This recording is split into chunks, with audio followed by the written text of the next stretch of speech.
Okay, so let's go ahead and do pick a page, and then we will dive into our topic cornucopia. So for pick a page, everyone get your books ready, and we use the U.S. hardcover edition for pick a page. So this week's page, which I picked. Yeah, and Savanna, actually, maybe we could just, because I saw a couple of people asking on the chat room, I think who had not listened before when we've done a pick a page. Maybe we can just explain to them really quickly. Oh, yes, of course.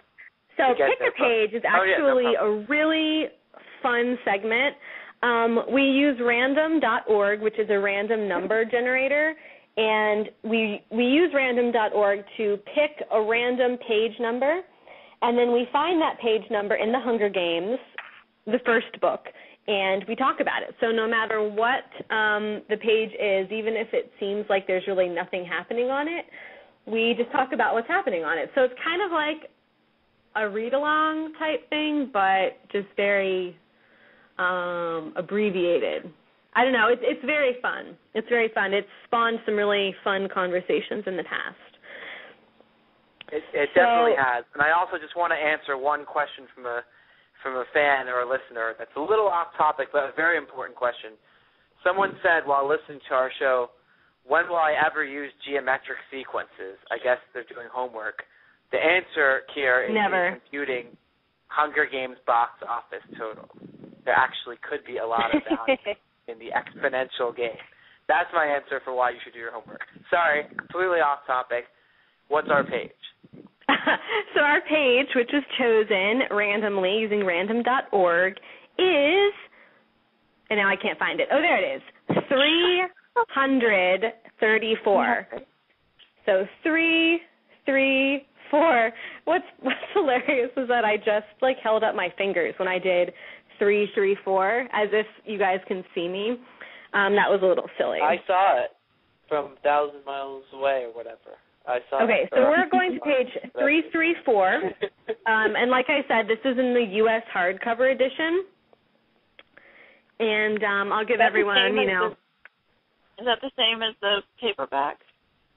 I honestly don't know, but just to help everyone out, it's the page where Katniss and Peeta first see the wolf mutations and notice that they resemble the dead tributes. Yeah, same. What is it, Katniss? Peeta shakes my shoulder. It's them. It's all of them, the others, Rue and Foxface, and all of the other tributes, I choke out. So that's some of the dialogue on that page. So I'm actually really excited to discuss this page because I was I found myself very fascinated by the wolf mutations the first time that I read the book because I really wasn't sure what they were.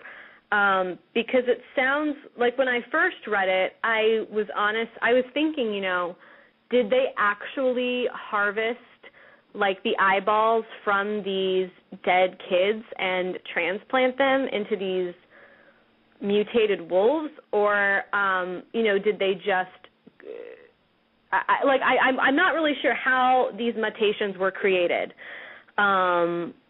So feel free, anyone, jump in, share your thoughts. I don't know. What do you guys think? I mean, are they actually using their eyes, or were they just genetically created to look like this? I think they were genetically created to look like them. Maybe they had the beginning stages of them in wolf form, and then when they died, they added their DNA and it transformed them. I know nothing about science. Yeah, that's what I was wondering because... Yeah, go ahead. Well, I think they were probably making them from the beginning. They reaped the tribute. Right. I mean, they had so much access to their DNA during, even the remake center, they could have gotten DNA to create these beasts. And I'm sure, behind the scenes somewhere, they had a Cato, Katniss, and Peeta mutation ready to be released. They just didn't need to use them.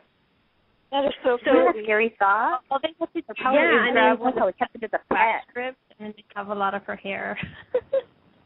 So these wolves, these mutations were probably actually created using their DNA. That's really, really creepy. Isn't it wonderful? And it just shows you how psychotic the capital is, because, it's just like using the Jabberjays and catching fire. It's so much more than just a physical fear. They get into your head. Like, Katniss had such a deep connection with Rue, and then all of a sudden she's got to stare into her eyes again and kill her. Well, I'll tell you why I think this page is slightly flawed, if I'm allowed to interpret. And it's very hard to find a flaw in such a great story as The Hunger Games. However, this one I'm not pinning on Suzanne Collins. I'm pinning on the editors. If you notice the sentence here, their eyes are the least of my worries. What about their brains? Have they been given any of the real tribute's memories? There should be an apostrophe. Oh, yeah. End of tribute. Should say real tribute memories. Wait. Let me mind it. Maybe it might not be in the paperback. What is it? No, it's in the paperback. It's like the grammar crime. The hardcover has no apostrophe. Shame. Such shame. Apostrophe on their houses. Wait, so the paperback copy is correct? Has the apostrophe? No, it doesn't. It's also... It doesn't have it. If you're listening, Scholastic, for the next shipment, get that apostrophe at the end of tribute. This is so Page 334. And worst of all, the smallest mutt with dark glossy fur, huge brown eyes, and a collar that reads 11 in woven straw. It's just the concept of like a Rue mutt just makes me want to start crying. I can't wait to see this. I hope they do. I think they took their real eyes. I think they could have gone either way. Like, I wouldn't be, it's so screwed up, and of course there's a word that I actually have in mind other than screwed for that sentence. But yeah, I wouldn't put it past them to have actually harvested the eyes from the dead tributes and transplanted them into the mutts. I think it's very possible.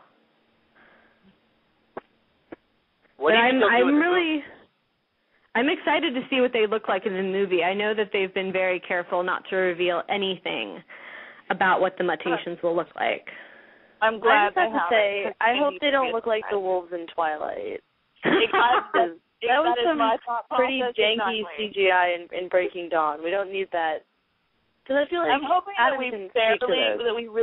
I'm hoping we don't really get to see them in full form. Like, we only see, like frenetic views of them, like the eyes or maybe a flash of color, so it doesn't look give them the Jaws treatment. Weird. You never really see the shark.